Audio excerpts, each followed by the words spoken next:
안녕하세요. 가격표 번역기 차파고입니다. 오늘은 차량 시승에 대해서 한번 얘기해 보려고 하는데요.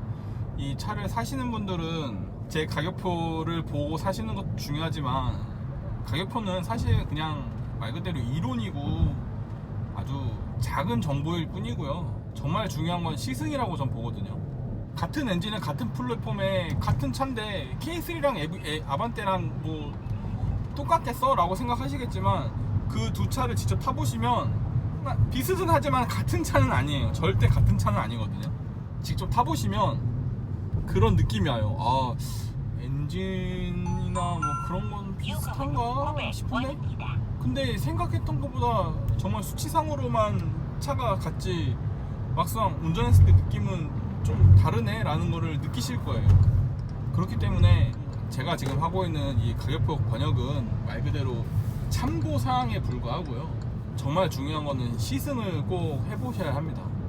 그런데 지금 제조사에서 제공하는 이 시승 서비스도 저는 솔직히 완벽하지 않다고 봐요. 차를 사는 데 있어서는. 왜냐하면 그렇게 짧은 코스를 영업사원하고 그렇게 짧게 돌아보면 그것만으로는 그 차를 알 수가 없거든요.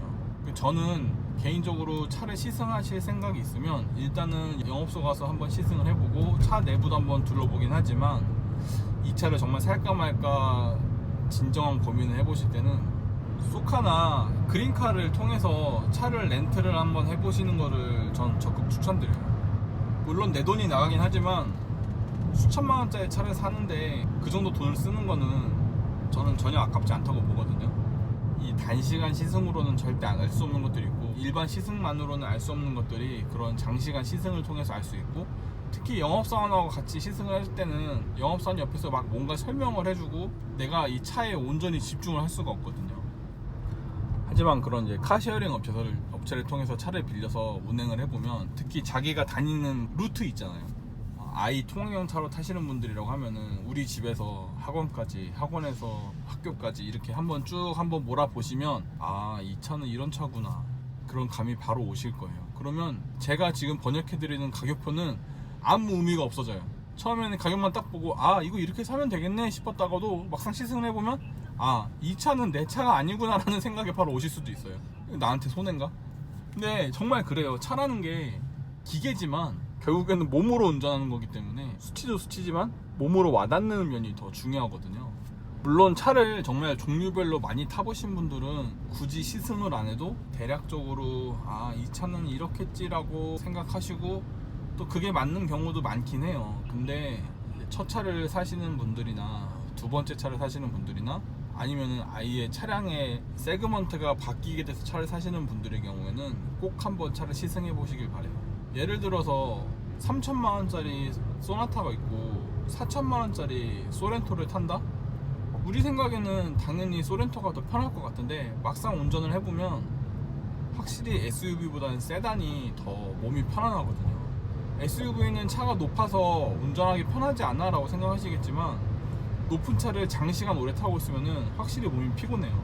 여러분 만약에 스팅어 2.0 터보랑 소나타 2.0 스마트 스트림이랑 장시간 운전을 해보면 머리로 생각했을 때는 당연히 소나타가 더 편할 것 같잖아요. 소나타는 일반 컴포트 세단이고 스팅어는 스포츠 세단이라고 하니까. 근데 운전해보시잖아요.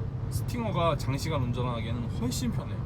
차가 조금 통통거리는 맛은 있을 수 있을지언정, 예를 들어서 저는 스팅어를 타보기 전에는, 스팅어는 스포츠 세단이니까 당연히 일반 K7이나 소나타보다는 훨씬 승차감에선 좋지 않을 거야, 장거리 운전에서는 아무래도 그런 차가 더 피곤하겠지라고 생각을 했는데, 실제로 스팅어를 타보니까 저한테는 K7보다는 스팅어가 더 편했어요. 운전하기도 그렇고 장거리 운전하기도 정말 좋았어요. 고속도로를 타던지 강원도 산길을 다니던지. 제가 그때 스팅어를 빌려가지고 강원랜드를 왔다 갔다 한번 하고 좀 여기저기 돌아다닌 적이 있었는데, 저는 스팅어를 그냥 일반 스포츠 세단이라고만 생각을 했거든요.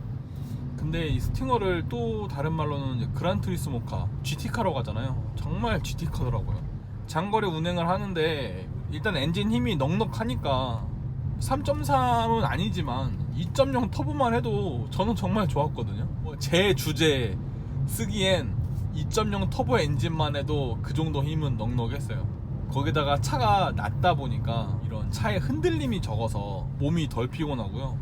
저는 만약에 저보고 K7 살래, 스팅어 살래라고 누군가 물어본다면 정말 고민을 해보고 페이스리프트 되는 스팅어를 본 다음 스팅어 살 것 같아요. 스팅어가 K7에 비해서 뒷좌석에 가족들 태우기에는 조금 부족할 수도 있지만 스팅어도 그렇게 작은 차가 아니거든요. 뒷좌석도 탈만해요. 넓은 편이죠. 우리나라 차가 원래 실내를 잘 뽑잖아요. 이런 것처럼 여러분들도 이런 시승센터 가서 시승하는 것보다 직접 차를 빌려서 장거리 운행을 해보시거나 내가 다니는 길을 직접 다녀보시면 생각보다 마음이 많이 바뀌실 수도 있어요. 특히 요즘에 지금 소형 SUV가 많이 나왔잖아요. 뭐 셀토스부터 시작해가지고 베뉴 뭐 그런 차들이 쭉쭉쭉 나오고 있는데 티볼리까지 해서 티볼리 같은 경우도 제가 지금 이번에 새로 나온 티볼리는 직접 운전을 해보지 않았지만 이전에 나왔던 페이스리프트 전에 티볼리를 탔을 때는 저는 정말 그 티볼리는 저는 정말 실망을 많이 했거든요. 일단 걔는 차가 아니야. 그러니까 지금 티볼리 말고 이전 티볼리 같은 경우는 엔진 약하고 못하고 그게 문제가 아니라 차 자체 밸런스가 너무 엉망이었기 때문에 제가 그때 티볼리도 한 4일 정도 출퇴근하면서 또 타고 장거리 운행도 했었는데도 야 걔는 진짜 빨리 반납하고 싶다라는 생각이 들 정도로 정말 엉망진창이었거든요. 그래서 누군가 저한테 와가지고 티볼리 어때요로 얘기하면은 가격이 싸든 안 싸든 떠나서 그 돈 주고 그 차는 제발 사지 말라고 그랬어요. 첫 차면 그냥 몸 모르고 탈 수 있지만 다른 차를 타다가 그 차를 타면은 정말 실망을 많이 할 거다라고 했는데 아니나 다를까 제 주변 지인들도 처음엔 티볼리 살까 하다가도 제 얘기 듣고 직접 타보니까 아 정말 차가 좀 뭔가 허술하네요 라는 말을 많이 했었어요. 차라는 게 그렇습니다. 이거는 제 생각인데 싸고 좋은 차는 없지만 비싸고 안 좋은 차는 분명히 있거든요. 아니면 그 돈에 제값을 못하는 차가 정말 많아요.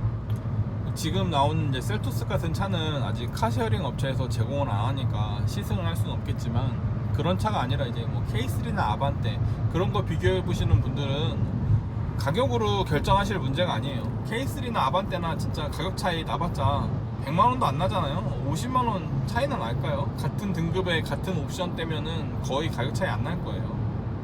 그러면 그거 때는 만원, 2만원의 차량의 종류를 결정하지 마시고요. 직접 타보시고 특히 실내 재질 같은 거 한번 느껴보시고 사람마다 달라요. 현대차의 실내가 좋다는 분도 계시고 기아차의 실내가 좋다고 하는 분도 계시거든요. 저는 개인적으로 현대차보단 기아차의 실내를 더 선호하긴 해요. 현대차는 실내가 막 불빛이 막 파랗고 하얗고 그래가지고 제가 좋아하는 스타일은 아니에요. 반대로 이제 기아차는 실내 버튼에 불빛이 주황빛이나 레드가 많기 때문에 밤에 운전할 때 눈에 부담이 없거든요. 현대차가 지금은 안 그랬는데 이전 아반떼 MD 때만 해도 진짜 안에 난장판이었죠. LED 다 파란색으로 해놔가지고 이 파란색 LED로 되어 있는 버튼들이 사진으로 보면 이쁜데 실제로 오래 보면은 질리고 촌스럽거든요. 근데 그런 사소한 게 정말 차를 타는데 많은 역할을 해요. 그러니까 여러분들은 차를 사실 때 꼭 카쉐어링을 이용하셔서 영업사원의 눈치를 보지 말고 충분히 차를 운행해 보신 다음에 차 사시는 걸 추천드립니다. 이상 가격표 번역기 차파고였고요.